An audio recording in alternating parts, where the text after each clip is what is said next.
SMK itu kan bab pertama yang pada waktu itu seluruh keterangan pers sama seperti optimisme ARA dan gagal kan? Tunggu kan memang nggak ada SMK itu. Nanti ada berdua aja, kasih nanti meja ya, pelan-pelan ya.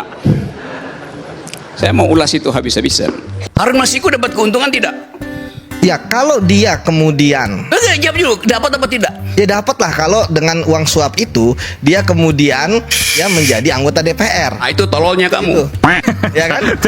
Bisa terangkan ya? Jangan menggunakan Yang kata dimaksud itu. keuntungan itu uang. Jangan Dia menggunakan keluarin kata uang kok dapat keuntungan? Bagaimana ceritanya? Iya. Halo Sobat Sipil Tanah Air, jumpa lagi di Bacot Gamers, ngebacot ala gamers.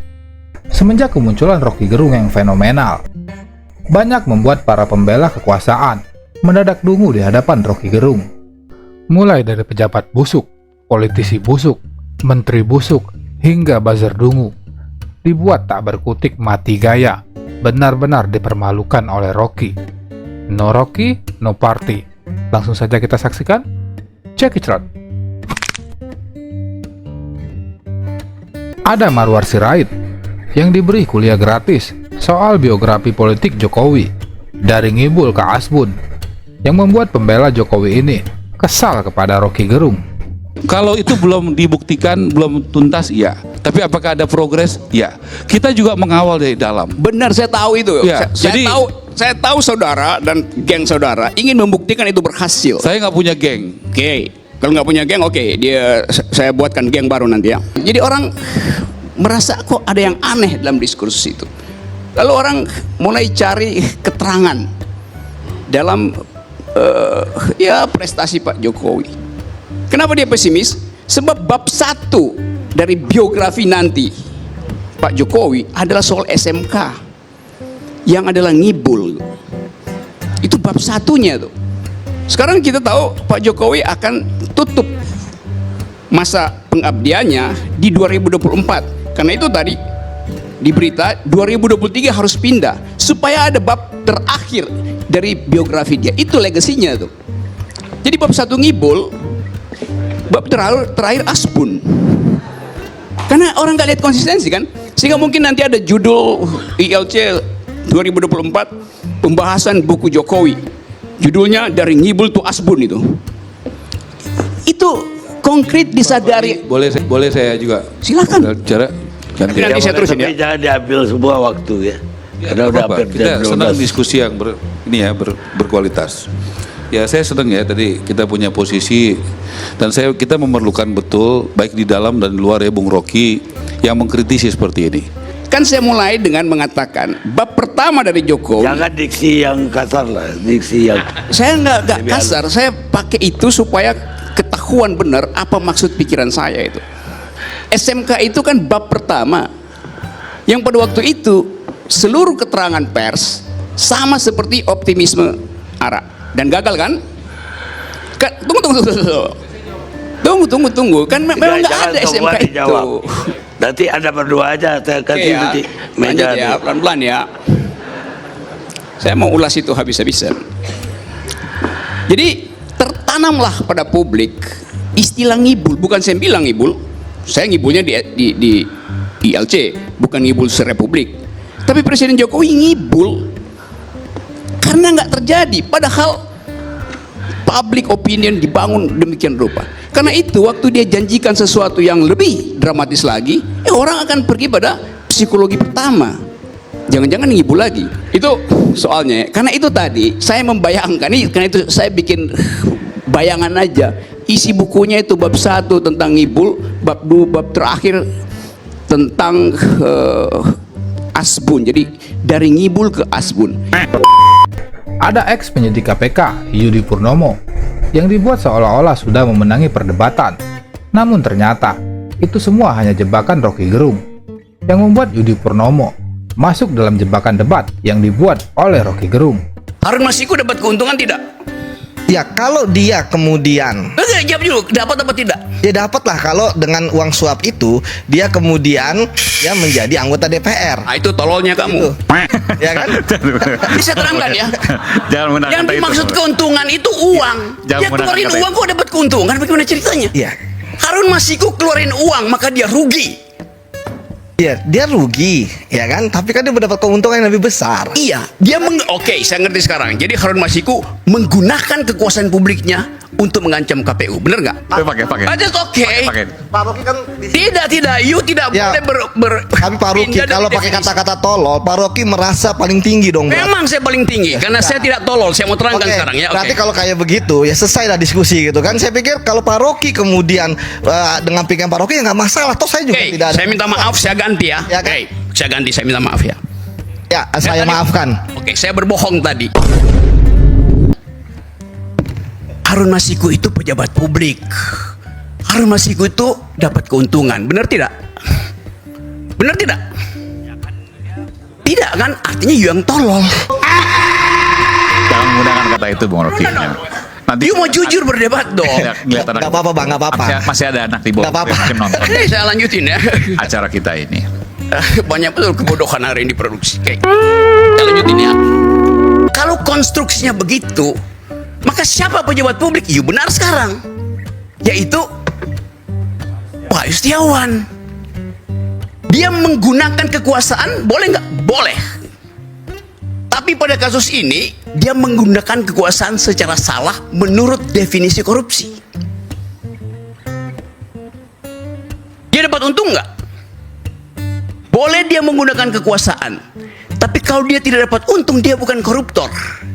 Karena definisinya adalah korupsi, penyalahgunaan kekuasaan publik untuk keuntungan pribadi, bukan kepentingan pribadi. Keuntungan artinya uang. Ada Wahyu Setiawan, mantan komisioner KPU tahun 2019, langsung dibungkam dengan cerdas. Coba kamera lihat ke sana tuh, ke belakang, ke panggung itu tuh. Saya mau terangkan sedikit itu. Saya tanya pada KPU ya. Dari 4 wajah itu, yang potensi memalukan publik yang mana?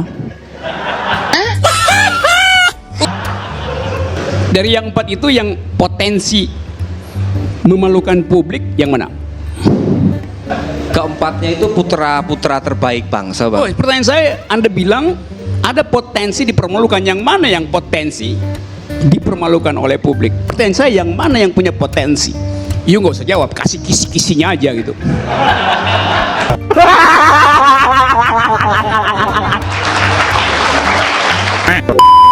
Ada Immanuel Ebenezer, si paling Jokowi, yang dibuat jadi pelangak-pelongo setelah diberi kuliah gratis oleh Rocky Gerung.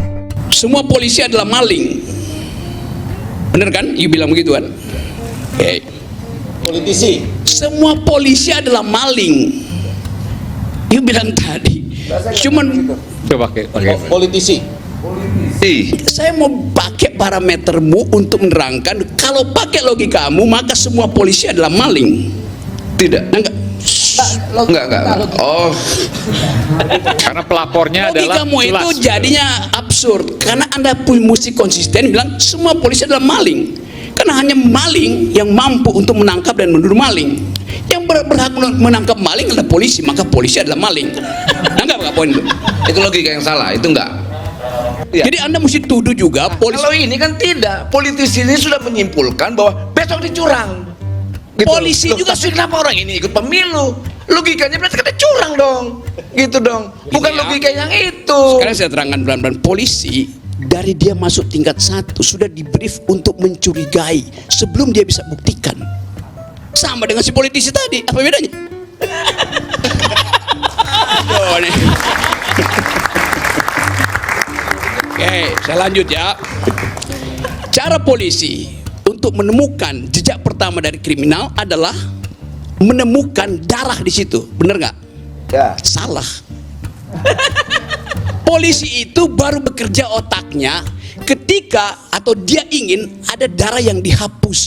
Begitu cara berpikir resersenya. Kenapa? Karena penghapusan jejak itu menimbulkan jejak baru.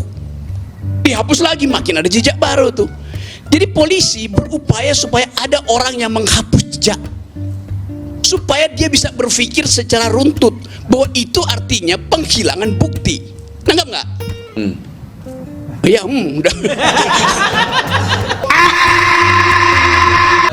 Jadi itu sebabnya kenapa kalau dibilang tadi semua orang bicara lo ngapain ngomong tentang justru si rekap segala macam. Lo justru si rekap itu harus sama. Tetapi kalau dihapus jejaknya justru lebih mudah dikejar oleh timnya Roy. Di logika begitu. Karena itu si rekap itu mesti tidak boleh dihapus yang kemarin sama yang sekarang nanti tuh. Iya. Begitu logikanya. Nanggap nggak Noel tuh? Ada Rahmat Bagja, Ketua Bawaslu 2024, yang diajari cara berlogika dan berpikir dengan akal sehat, bukan dengan logika akal-akalan. Dan di mana diterangkan bahwa yang rekap itu informal, yang manual itu formal? Di mana diterangkan? Undang-undang, Bang. Undang-undang 7 tahun 2017 yang dipakai adalah manual rekapitulasi berjenjang. Oke, ngerti itu. Artinya bukan informal dan formal, legal atau tidak legal. Berarti yang rekap tidak legal. Ya, enggak gini. Alat bantu sebutannya yang dipakai untuk kemudian sampai ke tingkat pusat adalah manual rekapitulasi berjenjang. Oke, alat bantu. Jadi dia tidak vital. Sampai berdiri-diri.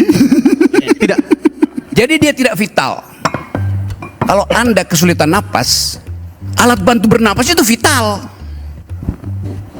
Jadi mengapa disebut sesuatu informal tetapi tidak bermakna itu? Karena dia cuma alat bantu. Lo justru alat bantu itu yang diperlukan sementara alat resminya belum ada. Kan berpikirnya begitu. Jadi ngapain mengatakan bahwa yang rekap itu nggak diperlukan? Lo dia legal juga. Bagaimana coba? Bingung kan sendiri? Itu soalnya tuh. Enggak bingung. Negara tidak mempercayai Gini. Di dalam pikiranmu itu alat bantu itu tidak vital karena boleh diabaikan. Lu berhenti bernapas, diperlukan alat bantu pernapasan, jadi vital alat bantunya. Bukan paru-parumu yang vital. Nafasnya alat masih bantunya ada. vital. Jangan jangan dibalik, suka balik-balik pernyataan. Enggak. Kalau gini. Yang dipakai adalah manual berjenjang. Tahu itu, saya tahu. Manual berjenjang. Benar. Jadi alat bantunya mana alat bantunya? Coba kemudian bagi nafas, aneh banget lah.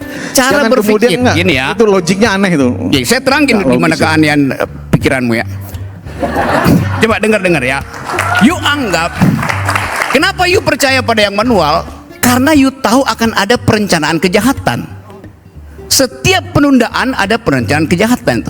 Jadi dari awal Anda menganggap bahwa ini ada kejahatan, karena itu kalau dia direkap itu bisa ada kejahatan, karena itu pindah ke yang manual. Kan begitu jalan pikirannya kan?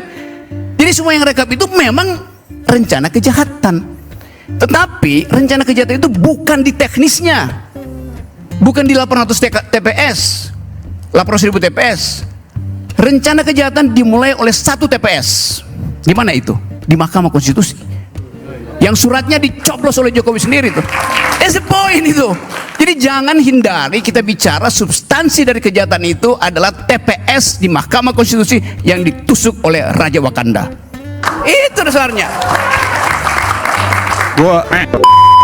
Ada Natalius Pijay, diberi kuliah gratis biar bisa paham, tapi ternyata tidak bisa paham juga, karena yang dicari hanyalah pembenaran, bukan kebenaran. Ngapain Mahkamah Konstitusi nanya-nanya data-data segala macam yang dia tahu memang nggak mungkin disodorkan kan?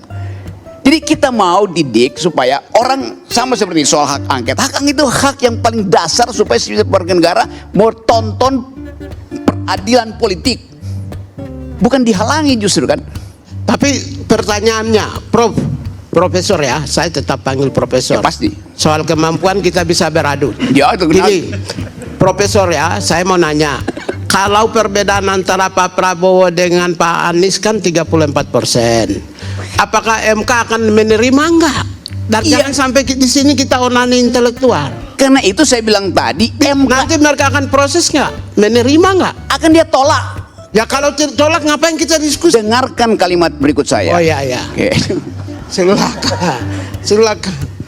Akan ditolak karena MK merasa dirinya loket, tempat orang mengadu tuh. Mestinya dia berpikir bahwa dia itu difasilitasi oleh tadi judicial activism, supaya dia bisa menghidupkan harapan bahwa demokrasi bisa diperbaiki oleh MK. Kalau MK tolak, ini akan jadi presiden untuk MK berikutnya tuh. MK berikutnya bawa aja datanya tuh, terus begitu. Jadi akan ada hilirisasi kecurangan, hilirisasi kedunguan. Itu yang kita tuntut sekarang, supaya MK itu berubah cara dia memandang fakta. Kan itu dasarnya kan. Coba apa? Ya, begini, saya kira kalau kita melimpahkan MK itu kan ada syarat-syarat formil. Itu udah kalau persyaratan formil gini, tidak bisa bermain di logika falasi. Ini sesuatu yang fakta. Ini nggak ada urusan dengan falasis itu. Kasus bicara tentang fakta, bukan bicara tentang logika. Gini kan ada soal hotel. Tapi bahwa logika itu membuka pintu untuk masuk ke entry point, menemukan fakta, saya setuju. Gini ya, saudara Pigai. Saya setuju. Ya kalau udah setuju ngapain kalau percaya? Secara fakta ternyata terbukti aspek formilnya tidak terpenuhi di MK, kemudian tertolak langsung, maka itu strategi. Artinya, karena itu saya bilang tadi, MK menempatkan dirinya sekedar sebagai loket, nggak pakai otak, nggak pakai ethics, nggak pakai reasoning. Ya. Jadi buat apa ada MK? Ya sudah. Ya iya itu. Kan undang-undangnya menyatakan demikian. Nah iya, karena itu. Gini. Undang-undangnya menyatakan demikian. Kita sebagai warga negara ya itu wajib tunduk dan taat kepada aturan-aturan hukum yang mengatur negara ini. Kecuali kalau Anda mau ingin berdiri membangun sebuah negara, kemudian mengelola negara dengan hukum rimba, silakan. Ini negara hukum. Rechtsstaat bukan Mokstat.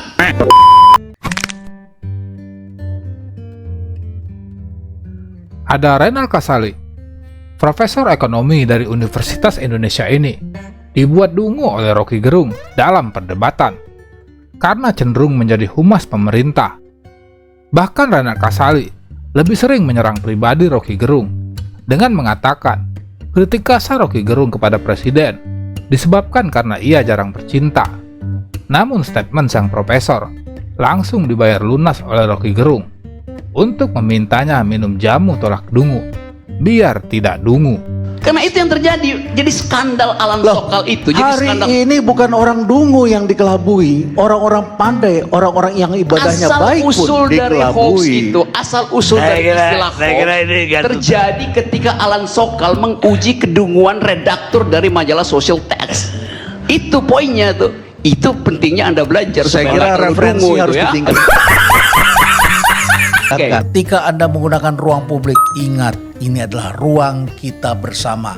Apa yang Anda ucapkan di ruang publik akan dimaknai oleh orang-orang lain dan akan menimbulkan banyak hal yang barangkali tidak pernah Anda duga. Misalnya kata-kata yang sudah tidak pakai lagi adalah kata jongos, babu, dungu, otak dengkul, tolo, inlander, dan lain sebagainya.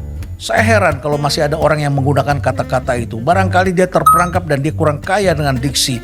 Dia kurang sensitif, kurang memiliki perasaan. Dan biasa orang seperti ini ada masalah dalam percintaan mereka. Saya dikritik karena menghina presiden oleh seorang profesor ekonomi UI, namanya Renal Kasali. Saya ucapin di sini ya, supaya dicatat. Kata si Renal Kasali, Rocky Gerung itu kasar ucapannya karena jarang bercinta itu. Bayangin coba, datang dari seorang profesor UI itu, yang figur publik, dia jadi figur publik karena dia endorser jamu, namanya jamu tolak angin tuh. Nah sekarang dia ucapin itu, artinya dia salah minum jamu. Dia mestinya minum jamu tolak dungu. Wah, kaget. Kaget. Kan begitu dasarnya kan. Bagaimana dari seorang profesor datang kausalitas? Karena Anda jomblo, maka Anda mulut Anda kasar gitu kan. Jadi silakan saudara Kasali, ganti iklanmu itu. Saya minum jamu tolak dungu karena saya masih dungu. Bukan mesti begitu kan?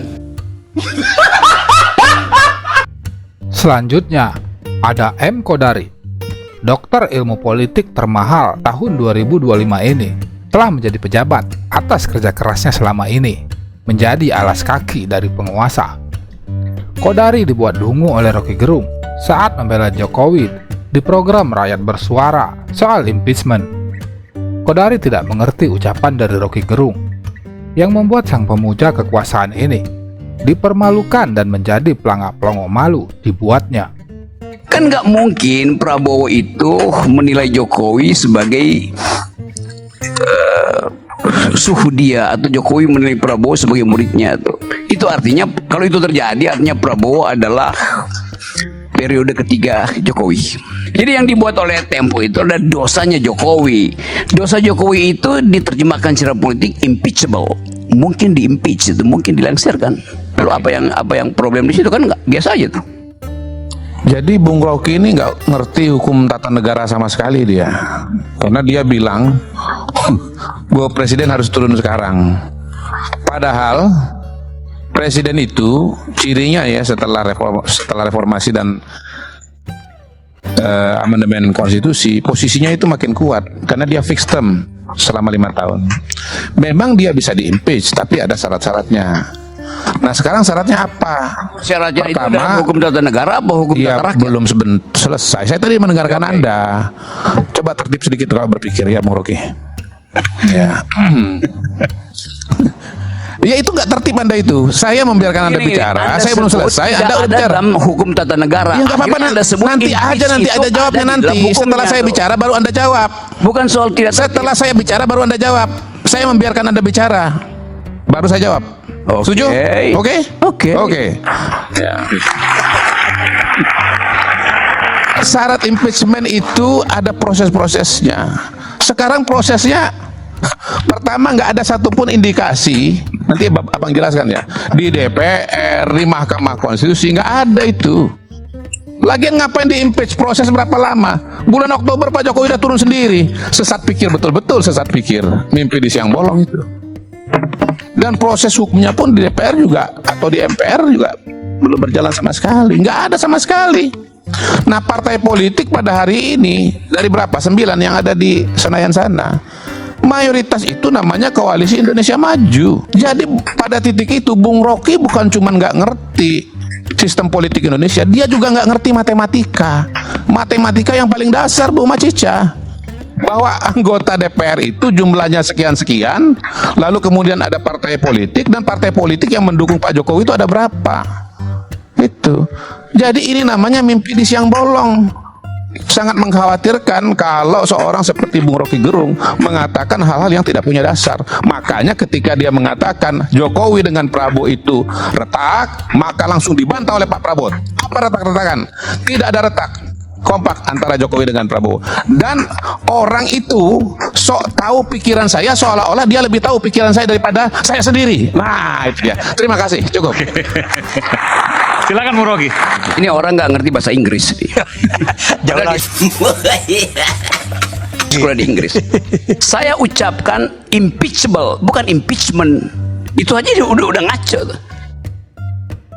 Nangkap nggak bedanya antara impeachment dan impeachable? Tunggu, saya tanya dulu, you nangkap nggak? Ya kalau nangkap, artinya you salah. Saya ucapkan impeachable, bukan impeachment. Dan itu ada di dalam Undang-Undang Dasar. Dimungkinkan untuk di-impeach. Itu namanya impeachable. Soal impeachment itu materialisasi. Jadi kalau urusan bahasa Inggris saya nggak ngerti, bagaimana saya mau terangkan lebih lanjut?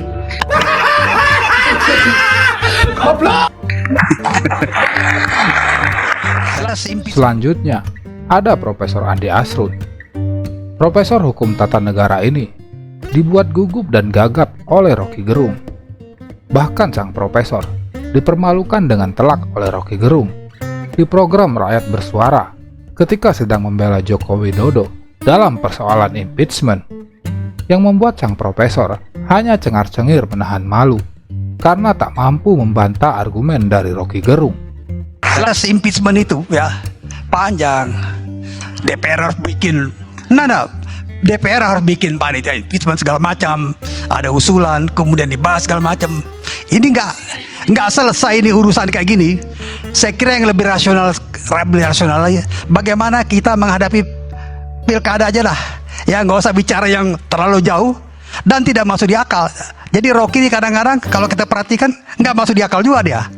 Kira-kira begitu, nggak usah marah Rocky. Kok bisa ada dua orang dokter nggak ngerti tata bahasa gitu? I'm talking about impeachable, bukan impeachment. Barusan Anda sendiri terangkan, mesti diproses di DPR. Itu impeachable namanya. Yuk dokter apa coba saya tanya? Tata negara, Bung Rocky. Ya kenapa nggak ngerti? Saya ngerti, teman Anda ini yang berpikiran ngaco kan? Bagaimana? Itu berpikirnya ngaco. Enggak, setelah Anda katakan itu kemudian mau bikin apa? Ya itu bikin apa? Itu namanya impeachable. Dimungkinkan untuk diimpeach. Soal dinyatakan itu urusan PDIP, urusan partai-partai. Tetapi normativity dari hukum itu mengatakan it is impeachable. Ya, ini kan mengawang-awang namanya, Rocky. Kok mengawang-awang? Betul.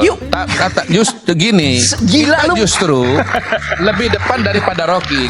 Jadi bagian-bagian ini yang saya kira mesti kita sambut dengan bagus, bahwa impeachable itu adalah sesuatu possibility atau bahkan probability. Kalau saya tanya, ini dua dokter itu beda antara probability dan possibility, tahu nggak? Apa bedanya coba? Asrun, ngerti nggak? Nanti lihat kamus dulu ya, saya lihat kamus. Masa itu you mesti lihat kamus? Probability itu adalah ukuran statistik. Possibility adalah kemungkinan politik. Terima kasih. Oke.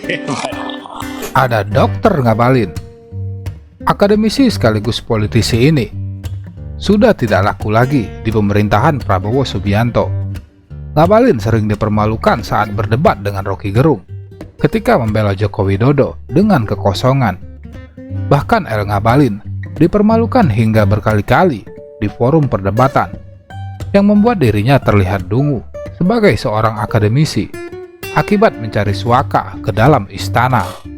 Baru 2 hari, bukan 2 hari, 5 kali 360 hari plus 2 hari itu 5 tahun kali 360 hari. Selama itu kita melihat demokrasi menurun. Baru zaman Jokowi kebebasan akademis itu hilang. Itu poinnya. Karena Rocky, karena Rocky yang datang, makanya gedungnya kayak begitu. Karena Rocky datang untuk apa? Untuk memprovokasi orang melakukan kejahatan. Begitu. Bagaimana mungkin universitas mengundang saya, ratusan universitas hanya untuk memprovokasi? Goblok betul universitasnya tuh. Kalau Anda yang diundang di situ sangat mungkin. Bukan, Rocky.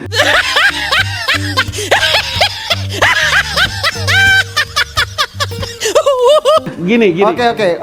Saya kasih kesempatan Bang Rizal untuk menanggapi. Iya, tapi buktinya kan. Artinya, publik mana yang kau maksud? Artinya, rakyat mana yang kau maksud? Rakyat mana dan publik mana? Sebutkan, Rocky, biar orang tahu satu republik ini. Oke, jangan begitu dong. Kita juga sekolahan ini, orang sekolah. Doktor saya, Pak. Sombong amat. Saya ngerti itu pilihan katamu. Kalau mau jadi oposan yang benar. Jangan pakai seperti orang pengamat intelektual, tapi pilihan katanya semua adalah menyebarkan kebencian. Hati-hati Anda, saya akan bertemu dengan Anda dalam forum yang terbaik. Udah bisa apa aja setelah jadi dokter, Saudara Ngabalin? Berapa menit? 10 menit? Yes. 10 menit, saya pakai 7 menit, 3 menit saya subsidi buat otaknya si Ngabalin ya.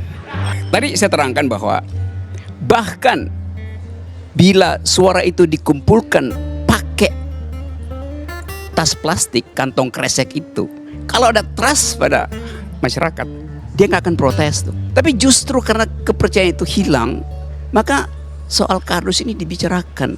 Begitu cara melihat semiotik Saudara Dr. Ngabalin. Ada nggak pernah belajar itu? Begitu banyak pikiran yang tidak bisa disurvei, yang tidak bisa diucapkan. Tapi kemampuan intelektual kita membaca asumsi itu pelajaran metodologi pertama Dr. Ngabalin. Partai Demokrat balihonya baru diganti, baru diacak-acak tuh. Nanti ada ide buat kalau begitu supaya baliho itu nggak bisa diturunkan, nggak bisa dirobek, bikin baliho pakai baja gitu. Karena otak Ngabalin tidak cukup kuat untuk menahan serangan oposisi, maka otaknya ditempel baja supaya kuat. Itu kan konkret, Anda nggak bisa berpikir abstrak. Kalau saya bilang otakmu coba ditempeli baja tuh. Tentu aja saya nggak datang ke tukang las buat ngelas otakmu, tapi kasih perlengkapan yang lebih logis untuk membantah pikiran orang lain gitu. Tapi demokrasi hanya bisa tumbuh bila public ethics itu bisa dikendalikan dengan akal sehat, bukan dengan ngamuk-ngamuk, bukan dengan marah-marah. Itu oposisi artinya kan berpikir agar supaya dibuka kemungkinan untuk menghasilkan kesimpulan yang lain. Nah, berpikir itu Dr. Ngabalin, Yunto, Dr. Akbar Faisal atau Faisal Akbar, berpikir itu artinya menggeleng, bukan mengangguk. Menggeleng artinya oposisi itu, mengangguk itu feodal. Demokrasi memerlukan geleng kepala, bukan tunduk-tunduk. Itu feodal. Terima kasih. Yang terakhir, Ada Henry Subiakto. Guru besar ilmu komunikasi ini dipermalukan oleh Rocky Gerung ketika sang profesor kompresor ini membanggakan gelar guru besarnya di depan Rocky Gerung. Namun berakhir jadi bulan-bulanan dalam perdebatan. Seluruh pameran tentang kesuksesan pemerintah hanya dengan dalam satu hari ini diucapkan lagi apa yang di video Ahok, selesai lagi tuh. Ada error in objection. Jadi objeknya aja udah salah. Oke. Karena saya yang tahu persis lebih tahu tentang persoalan dana itu saya. Karena saya di kementerian. Dan tidak ada yang namanya influencer di kementerian saya ya. Di Kementerian Komunikasi dan Informatika tidak ada influencer yang dibayar untuk menjadi megafon, katakanlah megafon komunikasi publik pemerintah. Saya pakai influencer di sini.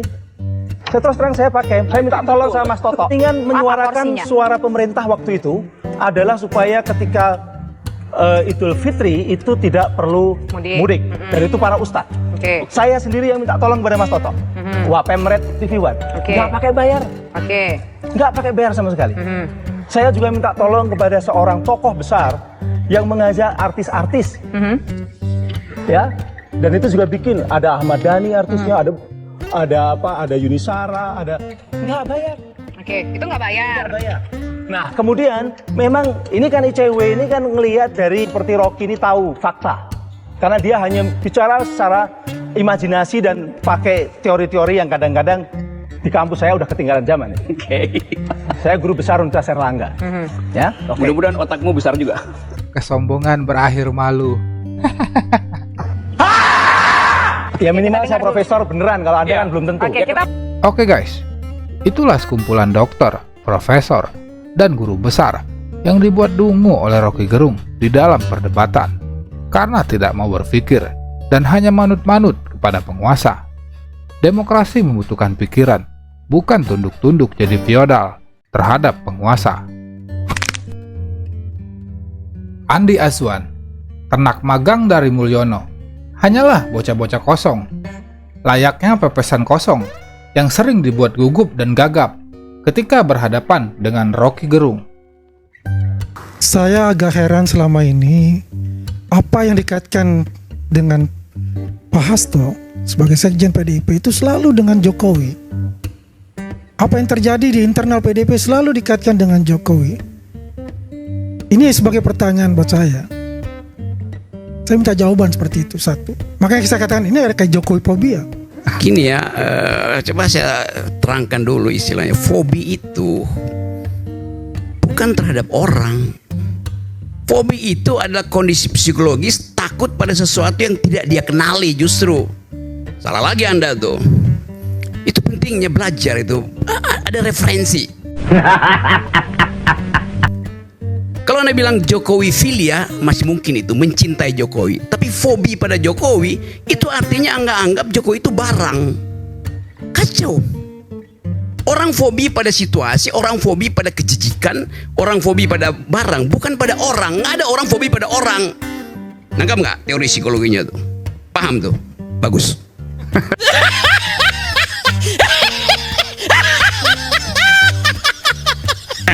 Ada apa yang dikatakan Bung Rocky itu berapa persen? Saya tanya, satu. Kedua, setiap mahasiswa yang menerima LPDP memang harus kembali ke Indonesia. Itu ada perjanjian seperti itu. Dia nggak ngerti konteksnya. Nah, NT1. Dia kembali. NT1, mereka kembali ke Indonesia. Stupid. Ya? Anak saya itu LPDP Bung Rocky. Ya, anak saya dari LPDP di UK dan dia sudah kembali ke Indonesia untuk mengabdi ke Indonesia. Yang saya berjelaskan tadi itu adalah dia menghormati di Indonesia ini, ya, untuk bisa bersaing di luar negeri, menciptakan masih anak-anak SMA yang mau bekerja. Ini harus jadi demografi yang besar. Kalau lagi ya, SD itu 48% dari Indonesia, penduduk Indonesia. R1 hanya 18%. Ya. Ini yang harus kita pikirkan. Bicara kayak begitu itu belum lagi. Kalau bertanya kan bertemu langsung. Kita berhadapan kita bicara. Kan? Tidak substantif kita bicara itu. Baik. Coba itu yang saya malah ini orang-orang apa nih Joman ini apa sih sebetulnya? LSM. Kalau LSM mestinya otaknya bagus itu. Influencer. Yang mau diinfluence apa? membackup Gibran aja dengan konsep nggak mampu. Bagaimana dia mau menerangkan sesuatu yang jelimet gitu. Jadi saya menganggap bahwa cobalah kita mulai dengan barang yang ada isinya gitu tuh. Yang betul-betul melekat di kepala. Apa itu dia bonus demokrasi? Di mana bonusnya? Kapan bonusnya kita peroleh tanpa dividen misalnya? Jadi soal-soal itu saya terangkan lebih lanjut lagi lah supaya paham lah itu. Kali ini kita akan saksikan momen presenter bla-bla Aiman Wicaksono mendadak masuk angin saat nekat berdebat dengan Rocky Gerung, yang membuat Aiman malah dipermalukan di acaranya sendiri oleh Rocky Gerung. Langsung saja kita saksikan, check it out. Yang pertama, ada momen ketika Aiman mengajak Rocky berdebat soal ketua Partai Golkar yang akan diamputasi oleh kekuasaan. Namun Aiman malah dibuat masuk angin oleh Profesor Akal Sehat, Rocky Gerung. Jadi sebetulnya sesuatu yang dengan gampang kita duga itu tinggal tunggu waktu aja. Kenapa? Karena Jokowi nggak mau Erlangga buka seluruh kejahatan Jokowi ketika Jokowi lengser. Erlangga tahu semuanya tuh. Simple poinnya. Kenapa Erlangga? Kan kalau bisa yang lain juga. Dan kenapa mesti Erlangga? Yang lain siapa? Ya kalau Anda katakan ketua umum, berarti ketua umum yang lain harus tahu dong. Iya. Itu kan logika. Enggak. Saya cuma bilang Erlangga tahu. Kalau ketua umum lain tahu, pasti ketua umum juga diganti oleh Jokowi. Pertanyaan saya, kenapa kemudian Anda menduga Erlangga tahu? Saya nggak menduga. Saya menganalisis, dan Erlangga memang adalah Menko Perekonomian. Dia tahu lalu lintas uang, dia tahu bagaimana ya segala macam hal, bahkan yang dia dikenakan besok mau ditangkap soal izin ekspor segala macam. Saya harus challenge aja. Enggak. Kalau seperti itu, Bu Sri Mulyani juga dalam ancaman dong. Kalau logikanya seperti itu. Dari awal dia disuruh ancaman. Nyatanya tidak pernah diperiksa, Ya, tidak pernah artinya apa? tegak hukum. Artinya, ya apa artinya kalau dia nggak pernah diperiksa? Artinya analisa Anda salah. Artinya Sri Mulyani tidak berbahaya bagi Jokowi. Dia nggak punya partai, apa bahayanya Ibu Sri Mulyani? Golkar punya partai. Itu soalnya yang mau ngamak tanpa punya partai pun bisa bersuara. Bagaimana caranya Sri Mulyani mengamankan Jokowi kalau Jokowi ada dalam persoalan hukum di DPR? Erlangga punya faksi di DPR, PDIP punya tuh. Kan masalahnya mesti ada perlindungan politiknya. Sri Mulyani nggak mungkin bikin perlindungan politik pada Jokowi. Itu logikanya begitu. Mau saya teruskan apalagi Aiman? Karena lebih berguna panjat tebing daripada panjat beringin. Nah, itu. Tapi ini kan asumsi Anda. Ya bebas-bebas saja. Kalau ditanya bukti kan Anda belum tentu punya bukti. Ngapain kasih bukti pada hal yang transparan? Dari awal kita tahu. Kan you lihat logics dari kekuasaan. Logika kekuasaan nggak perlu ada bukti materialnya. Logika kekuasaan dari Jokowi dari awal itu aja konstan. Jadi dengan mudah kita tebak logikanya kan. Apa susahnya mendebat logika politik Pak Jokowi? Itu gampang banget. Apa bedanya logika Anda dengan logika utak-atik Gatuk? Saya nggak pernah utak-atik. Utak-atik itu orang yang nggak pakai logika tuh. Di mana saya utak-atik? Dari awal saya terangkan logika yang kemudian Anda bangun dan kemudian seolah-olah benar, tapi tidak terjadi seperti itu karena buktinya tidak ada, nol. Kalau orang sekarang bilang zong. Oke, saya minta maaf. Ternyata Erlangga tidak mundurkan diri ya. Ternyata Agus Miwang tidak jadi BLT. Yang kedua, ada momen ketika Aiman mengajak Rocky berdebat soal rektor yang diberi kartu hitam oleh mahasiswanya. Namun di momen ini, Aiman malah di-kill berkali-kali oleh Rocky Gerung. Di Uber pakai motor. Karena ini bukan lagi kartu kuning atau kartu merah, kartu hitam.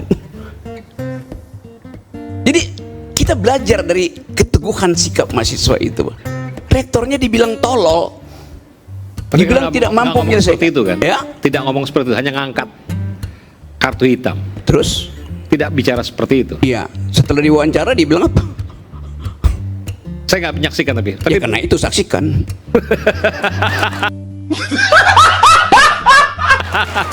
Nggak, artinya saya mau tanya, menyampaikan seperti itu. Saya tanya kepada bahkan kalau dibilang tolol itu ekspresi verbal, ini simbolik tadi secara hermeneutik. Dia angkat kartu hitam, ditanya apa itu kartu hitam, lebih dari kartu merah. Ya itu artinya tolol, goblok. Dongo rektornya tuh. Kan masih mau bilang itu ini rektor bodoh, dongo itu. Akibatnya apa? Rektornya nggak mau bicara, dia kabur. Coba, you bayangin psikologi itu coba. Nggak, saya harus ada juga. Ini kan asumsi Bung Rocky. Saya nggak tahu kejadian itu, tapi apakah menyampaikan seperti kata-kata yang disampaikan Bung Rocky? Tapi jangan diulangi lagi karena ini tonton oleh yang lain juga. Saya menerangkan itu sebagai, oke, kalau begitu saya ganti ya. Mereka angkat kartu hitam. Oke. Itu artinya kartu pujian. Itu artinya kartu mengeluk-elukkan.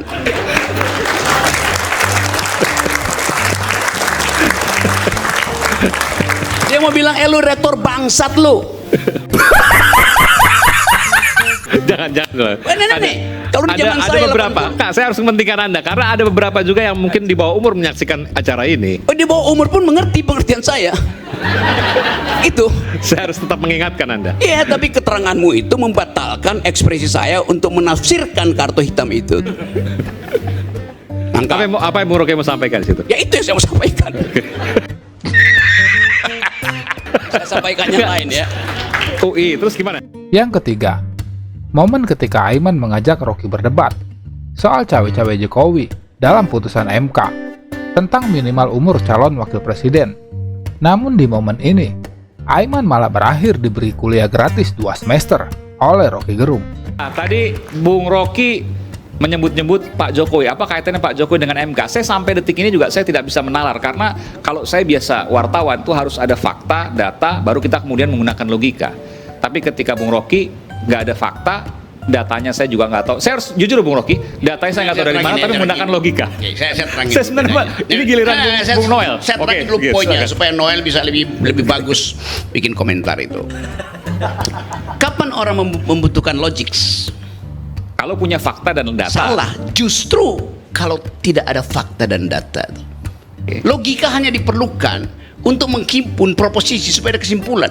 Kalau data Anda nggak perlu berpikir, datanya sendiri udah fakta, datanya sendiri udah bicara. Tapi bagaimana mungkin orang bisa menggunakan logikanya tanpa dia punya dasar fakta dan data? Saya ulangi ya dalilnya. Kalau ada data ngapain lu berpikir? Karena mau analisis. Ini gue lempar jatuh. Dia jatuh beratnya bertambah. Kalau ini saya hilangin, saya bilang seandainya you lempar itu bertambah nggak berat jatuh? Mana datanya? Hukum gravitasi bilang begitu. Itu dalilnya. Jadi cara berpikir itu built in di dalam kepala kita. Ada benda jatuh itu artinya ada gravitasi. Seberapa besar gravitasi itu? G kali H.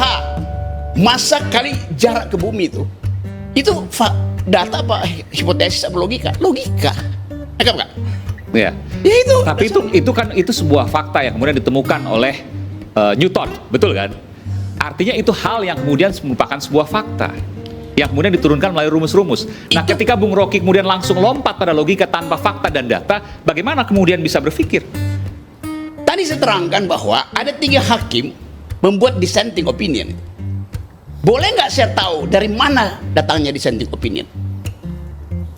Dari kepalanya. Oke. Bagaimana you tahu dari kepalanya tuh? Bagaimana kalau dia di brief untuk dissenting opinion? Di dalam ketiadaan fakta dan data itu saya pakai otak gitu. Karena itu saya lakukan guesstimasi, guessing by estimation, bahwa ada sesuatu yang menyebabkan dissenting opinion itu tidak mengubah keputusan. Kan faktanya 3:5 tuh. Dan tadi kata Refli, kalau 4 itu Soeharto Yardisi itu kalah yang. Jadi itu tipis sekali hubungan itu. Nah, ketipisan itu yang mesti kita curigai. Dengan apa? Ya dengan otak, kan datanya nggak ada. Kecuali kita buka handphone hakim-hakim itu. Mungkin habis di WA sama Jokowi. Kan soalnya hanya itu. Nah, ini bicara kan mungkin. Mungkin itu kan potensi, bukan fakta, bukan data. Nah, dari mana kemudian bisa ada, ini seharusnya Anda ya? Dari mana? Dari mana kemudian bisa Anda menyimpulkan, saya belum katakan tuh, bahwa logika Anda bahwa Pak Jokowi ada di dalam background putusan yang dibacakan kemarin oleh Mahkamah Konstitusi. Halaman 12 novel yang ditulis oleh Arthur Conan Doyle, yaitu judulnya Sherlock Holmes. Itu dasarnya berpikir begitu. Di dalam di dalam kekurangan data kita pakai otak, apalagi ketiadaan data, otak kita mesti maksimalkan. Nggak diajarin lah jurnalisme investigasi yang basisnya ada kecurigaan. Hipotesis. Yes. Meskipun hipotesis selalu menggunakan fakta dan data sekecil apapun. Sekarang kita tanya, seandainya semua data nggak ada, you pakai apa? Untuk pergi lakukan investigasi. Pasti akan mengumpulkan fakta dan data sekecil apapun. Pasti akan menemukan. Kata pasti akan menemukan karena otakmu kerja, pasti saya akan dapat di situ. Itu namanya heuristik. Menduga sambil mengukur tuh sebelum datanya tiba tuh. Nah kalau datanya nggak tiba, berhenti berpikir.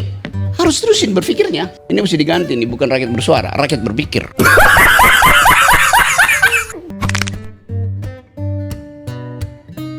Kali ini kita akan membahas ketika politisi PDIP masih menjadi ternak Mulyono, sangat anti terhadap Rocky Gerung dan juga kritik, disebabkan para politisi PDIP begitu memuja seorang Joko Widodo. Bahkan para politisi PDIP sampai melaporkan Rocky Gerung ke pihak kepolisian karena selalu mengkritik kebijakan Joko Widodo.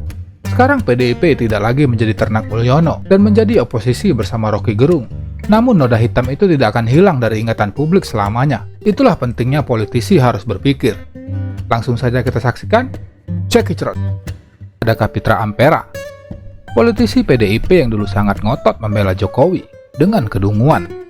Kapitra bahkan menyebut Rocky Gerung seperti Firaun karena terus mengkritik Joko Widodo. Namun sepertinya Kapitra sekarang menyadari siapakah yang lebih pantas disebut sebagai Firaun, Rocky Gerung atau orang yang dibelanya. Tidak ada kebenaran selain kebenaran absolut Anda. Anda menjadi Firaun sendiri, bahwa kebenaran menjadi milik Anda. Itu yang ingin saya katakan. Tidak ada investasi di dunia itu. Jadi mengapa kalau saya mengucapkan yang disebut negatif dilaporkan, kalau yang positif justru dipuji gitu? Padahal dua-duanya statusnya adalah ucapan.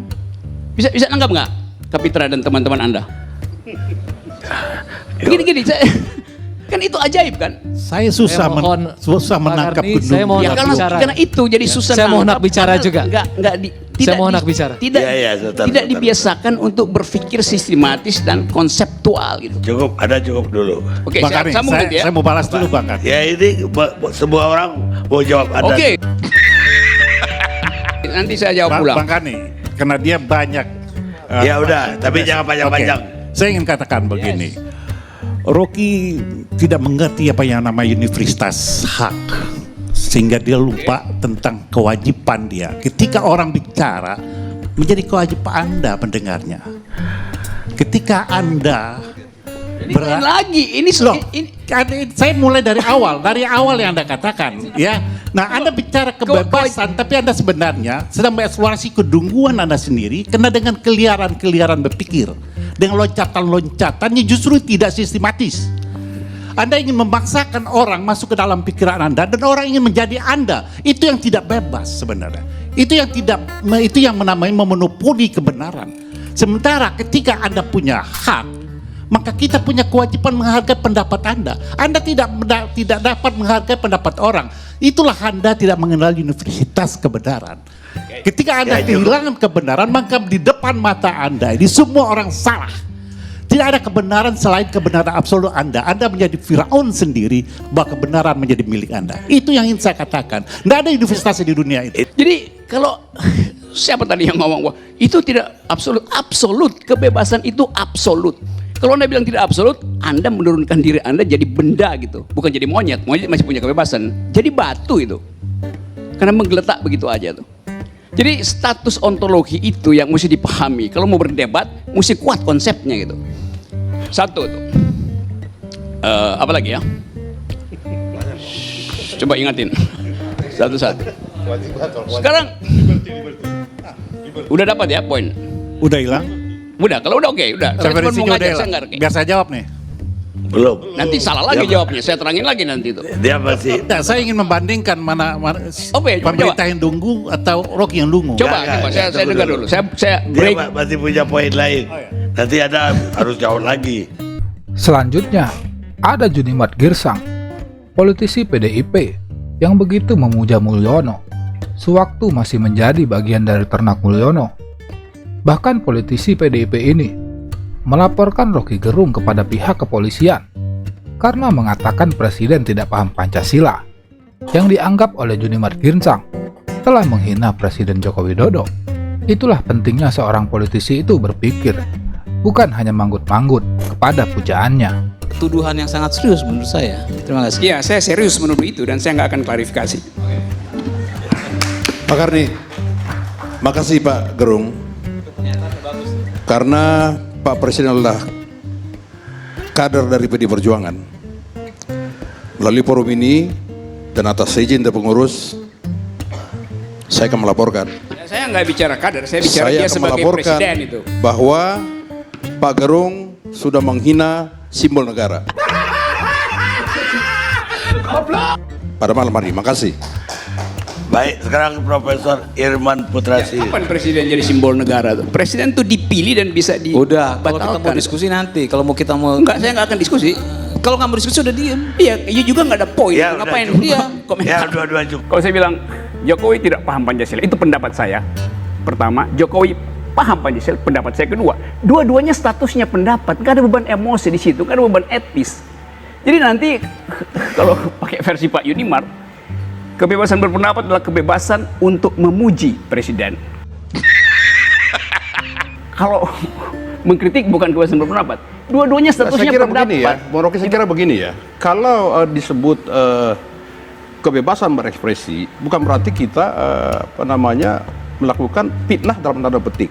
Itu Mengkritik boleh-boleh saja. Tapi kalau Bung Rocky mengatakan Pak Jokowi dalam presiden tidak paham Pancasila, saya kira ini terlalu naif bagi kalau saya bilang Pak Jokowi paham Pancasila, bagaimana mungkin seorang Pak Jokowi, presiden kita ini tidak paham Pancasila, sementara dari sikap perilaku dia itu menunjukkan nilai-nilai Pancasila. Bukan Pak. soal perilaku, pengertian dia tentang Pancasila. Pak mau pengertian atau perilaku, Pak? Saya begini, saya hormati pendapat Pak Junimar. Kita mau pengertian itu apa? Benar, begitu. Gini ya, saya terangin pelan-pelan ya. Kita jangan berhayal, Pak. Saya tidak berhayal. Saya kasih tahu poin saya ya. Kita lihat realita, jangan hayalan terus. Punya pendapat Jokowi paham Pancasila. Pendapat Junimar menghina saya. Karena bagi saya dia tidak paham. Kan dua-duanya pendapat kan. Anda mesti buktikan bahwa Pak Jokowi paham Pancasila. Saya bisa buktikan bahwa Pak Jokowi tidak paham Pancasila. Dua-duanya pendapat statusnya. Cerdas. Jadi jangan kasih emosi di situ. Itu cuma pendapat. Bukan emosi, Pak. Bukan emosi. Sekarang begini, Pak. Pak Rocky mengatakan Pak Jokowi tidak paham. Oke, saya mau buktikan. tanya, di mana ketidakpahaman beliau? Ya, oke, saya mau terangkan sekarang. Mau? Silakan, Oke. Pak. Silakan, Pak. Saya terangkan. Silakan, Pak. Sedikit saja, Bang Rocky. Waktu untuk menerangkan. Jokowi akhirnya pidato mengatakan bahwa kami beri BPJS itu gratis pada sekian banyak orang itu. Loh, itu bukan demokrasi, itu bukan Pancasila, itu memang kewajiban presiden. Nah, itu perintah undang-undang. Saya Jadi, tambahkan. Ini dulu ya. Jadi kalau seseorang melakukan sesuatu yang diperintahkan undang-undang, itu saya nggak bisa kasih pujian. Kan itu memang tugas dia. Kalau dia katakan, oke, saya batalkan kenaikan BPJS, itu saya kasih pujian. Karena dia melakukan sesuatu beyond the call of duty. Yang melampaui, sebetulnya dia bisa naikin tapi dia nggak naikin. Jadi dia pro pada justice. Waktu dia naikkan, dia tidak pro pada justice. Bahkan saya bilang pada waktu itu, Jokowi sebagai presiden adalah bajingan tolol. Satu, PDIP marahin saya, dilaporin ke polisi. Saya kasih kuliah di Jogja, saya dilemparin botol di kepala saya tuh. Saya bilang, kenapa kalian marah? Jadi saya mau pisahkan antara mental seorang yang mampu untuk memisahkan pengetahuan dia tentang kebijakan dan penghormatan dia pada persona. Itu dasarnya tuh. Jadi sekali lagi, saya tetap akan kasih kritik. Apapun itu hak saya. Yang terakhir, ada Henry Yosodiningrat, politisi PDIP yang dulu sangat marah dan kesal kepada Rocky Gerung ketika mengkritik Joko Widodo. Bahkan politisi PDIP ini menyebut Rocky Gerung hanya ingin cari panggung dan mencari jabatan. Namun sekarang Henry Yosodiningrat tahu siapa orang yang mengkritik Jokowi hanya untuk panggung dan jabatan. Pak, apa jawabannya kira-kira? Saya kalau itu gak usah Jokowi jawab, saya aja bisa jawab. Ya. Sesuai dengan putusan dari Dewan Justru Pak Kehormatan. Jokowi nggak mampu jawab. Saya bayangkan dia nggak mampu jawab. Saya aja jawab itu. Karena itu coba.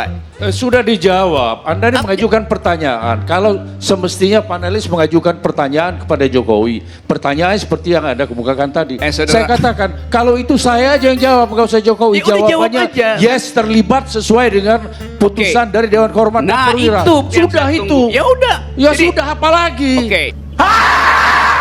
Saya teruskan ya. Dan sebelumnya saya gak kenal orang ini. Saya baru tahu sejak ditampilkan di ELC. Dan selalu saya cari panggung. selalu mencerca pemerintah. Itu aja yang saya lihat. Jadi malas sebetulnya saya itu debat, apalagi diskusi dengan orang macam ini. SBY diganti oleh Jokowi. Periode pertama saya membantu beberapa teman untuk kasih konsep pada Jokowi, terutama tentang pluralisme itu. Waktu masih ribut soal bikin papers yang apa namanya itu nawacita segala macam itu. Jadi saya membantu. Apakah saya mengkritik PDIP? 4 tahun saya mengajar di Megawati Institute tentang pikiran bangsa itu, di proklamasi itu. Anda mungkin nggak pernah ngajar di situ. Jadi saya memang dosen, saya mengajar di UI 15 tahun dan menolak digaji itu. Saya nggak musuh negara. Saya menyumbang pikiran buat negara. Oke guys, itulah para politisi PDIP sewaktu jadi ternak Mulyono. Demokrasi itu memerlukan pikiran, bukan hanya manggut-manggut kepada penguasa. Kali ini kita akan saksikan ketika Rocky Gerung membuat anggota DPR dan politisi tak bermutu, dibuat dungu dan mati kutu di dalam perdebatan, disebabkan hanya menghamba kepada penguasa. Politik demokrasi itu harus berpikir agar bisa mendistribusikan keadilan, bukan menjadi feodal dan tunduk-tunduk kepada penguasa. Langsung saja kita saksikan. Check it out. Ada Andre Rosadi, anggota DPR dan politisi Gerindra, yang dibuat mati kutu dan jadi dungu oleh Rocky Gerung ketika Andre mengatakan bahwa pemerintahan Jokowi telah merawat demokrasi dengan baik. Namun yang terjadi, Andre dibuat malu dengan ucapannya sendiri oleh Rocky Gerung, sehingga membuat anggota DPR ini terpancing emosinya, terlihat dari raut wajahnya yang begitu kesal. Saya memang, Bang Rocky, ya, tidak setajam Muhammad Nasir, Muhammad Yamin, Buya Hamka yang abang sebutkan tokoh-tokoh besar Sumatera Barat. Betul. Tapi bang, saya pertanggungjawabkan jabatan saya sebagai anggota DPR. Gak bisa begitu. Sebentar bang. Standar kita adalah Nasir, Hatta, Syahrir. Kalau Anda di bawah itu, Anda pergi dari demokrasi itu. Anda bilang Anda di bawah standar pendiri republik. Ya. Ngapain Anda ada di sini coba? Sebentar. Tapi satu hal yang bisa saya pertanggungjawabkan dunia akhirat, Pak. Ini bukan soal dunia akhirat, ini soal ide republik, ide demokrasi. Maunya didengar saja. Tidak, Anda sendiri udah mengaku Anda di bawah standar. Ngapain Anda bicara lagi? Saya nggak dengar orang di bawah standar. Kan tadi dibilang dungu, saya akan berkampanye di Sumatera Barat. Silahkan abang berkampanye di Sumatera. Saya bertanggung jawab sebentar, Pak. Saya terangkan cara gimana. Belajar dong. Standar kita itu bukan anggota DPR di Sumatera Barat. Standar kita adalah pemimpin-pemimpin republik yang datang dari Sumatera Barat. Itu standarmu. Masa Anda rendahkan standarmu sendiri? Astaga. Sebentar, Bang. Saya menghormati founding father saya. Ya, tentu. Founding fathersmu tidak mau dihormati oleh orang dungu. Ya, itu haknya abang bicara seperti itu. Tapi hak saya juga bicara. Saya bisa pertanggungjawabkan dunia akhirat kinerja saya membangun Sumatera Barat maupun kinerja saya di DPR bisa diadu oleh 13 anggota DPR RI yang lain asal Sumatera Barat. Saya siap diadu. Kinerjanya. Ini artinya dia mau apple to apple antara apel sehat yaitu pendiri bangsa ini dan apel busuk yang dia pegang sekarang. Selanjutnya ada Effendi Hoiri, politisi Partai Nasdem, yang dibuat mati kutu dan jadi dungu oleh Rocky Gerung soal koalisi dadakan Partai Nasdem dengan Partai Kebangkitan Bangsa ketika mengusung Anies dan Caimin sebagai Capres dan Cawapres 2024 yang lalu. Padahal sebelumnya Anies dan AHY yang akan diusung oleh Partai Nasdem. Jadi begitu kualitasnya berubah, kuantitas juga berubah. Dasarnya. Oke ya, saya coba cari kata penutup ya. Masa bisa dibantah? Ya boleh aja bantah tapi saya ada ilmu untuk membantah. Yes, ya. Saya terangkan pelan-pelan. Gak, kata penutup aja. Jadi kalau dikatakan apakah kalau Anies menang akan ada perubahan? Tidak. Tidak seperti yang dibayangkan waktu bersama-sama dengan Demokrat. Memang ada perubahan, tetapi kualitasnya udah berubah itu. Al-Muhafadzatu, sebentar. Ini jadi jangan memaksakan seolah-olah konsep Bung Rocky itu satu konsep perubahan yang paling mutlak. Ada konsep lain dan ini menjadi pilihan kami. Al-Muhafadzatu alal qadimis sholih wal akhdhu bil jadidil aslah. Artinya adalah ada hal lama yang baik dari Pak SBY yang baik, dari Jokowi yang baik, dari Bung Karno yang baik, dari Soeharto yang baik, dari Gus Dur yang baik, dari Ibu Megawati yang baik, itu kita pertahankan, kita lanjutkan. Tapi juga ada perubahan-perubahan karena memang ini sunnatullah. Oke, saya ngerti. Cukup. Jadi jangan memaksakan satu konsep seolah-olah ini otomatis salah, otomatis ini tidak ini jangan begitulah. Nggak ada ilmu pengetahuannya mutlak, semuanya relatif. Karena itu jangan memaksakan satu kehendak seolah-olah Bang Rocky di mana Nabi. Saya salut dengan pikiran-pikirannya, tapi ada hal-hal yang saya terkesan memaksakan seolah-olah ini kebenaran dari Rocky itu mutlak, seolah-olah itu wahyu. Tidak. Relatif apa yang dibawakan itu. Anda pakai kata relatif itu. Lalu Anda kritik saya, Anda jadi absolut. Loh, Anda bilang semua relatif. Bahkan ya justru itu poin Anda juga bahwa Cak Imin itu mengutip semacam sejarah dari NU, itu absolut apa relatif? Yes. Ya udah, kalau gitu dengan ya karena itu saya mau terangkan versi ini. Tapi ide koalisi itu adalah single paradigm. Itu dasarnya tuh. Jelas itu PDIP Perjuangan. Di mana di seluruh dunia ada koalisi yang 2 jam kemudian berubah tuh. Jadi Anda nggak ngerti artinya koalisi itu. Itu dungunya di situ tuh.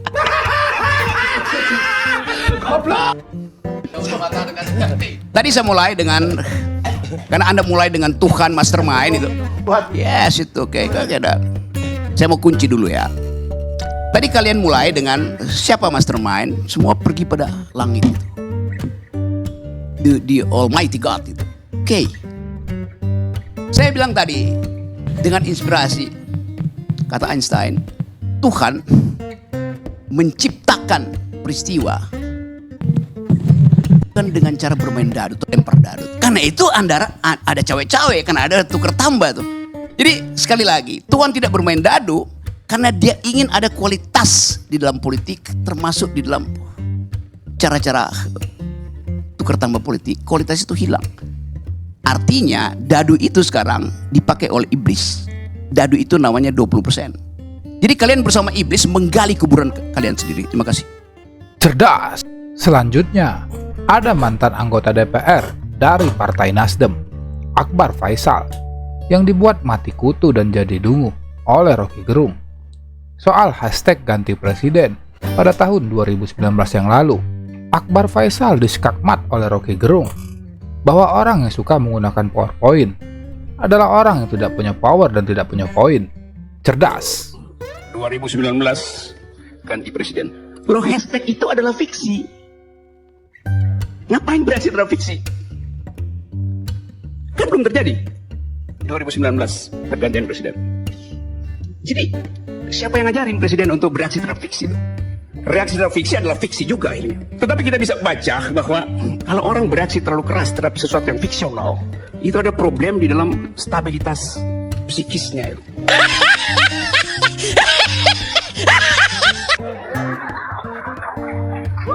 Silakan Mas Arya kalau mau jawab dulu. Saya jawab.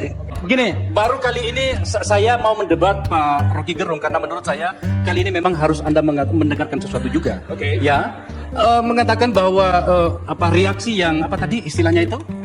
Iya, fiksi dan segala macam. Masalahnya adalah saya juga memahami apa yang disebut dengan agenda setting. Itu gurunya di samping Anda itu, Salim Baskul itu. Effendi Ghazali mengajarkan saya itu.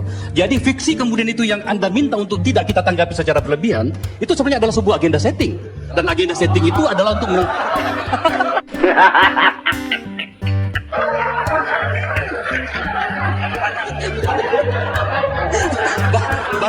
baru kali ini saya lihat Pak Rocky itu membuka jaket. Nah. Pak Rocky Gerung pada banyak bagian kritikan saya nikmati. Tetapi menurut saya ada juga yang perlu Anda dengarkan. Setidaknya Anda menganggap bahwa kami tidak bodoh-bodoh amat memahami. Saya paham bahwa Pak Akbar setempuk data, tapi saya jadi nggak yakin dan nggak mau percaya. Karena dari awal dia udah disclaimer bahwa dia bukan ahli ekonomi, bukan ahli statistik, bukan ahli matematik tuh. Jadi ngapain saya dengar itu? Pak Rocky, Anda udah dijak. Pak Rocky, seharusnya Anda sudah paham ketika saya mengatakan bahwa saya bukan ahli ekonomi, yang saya paparkan adalah data yang sebenarnya tidak perlu Anda baca lagi. Ya memang saya ngerti, karena itu slide, PowerPoint tadi. Orang yang suka bikin PowerPoint biasanya nggak punya power dan nggak punya poin sebetulnya.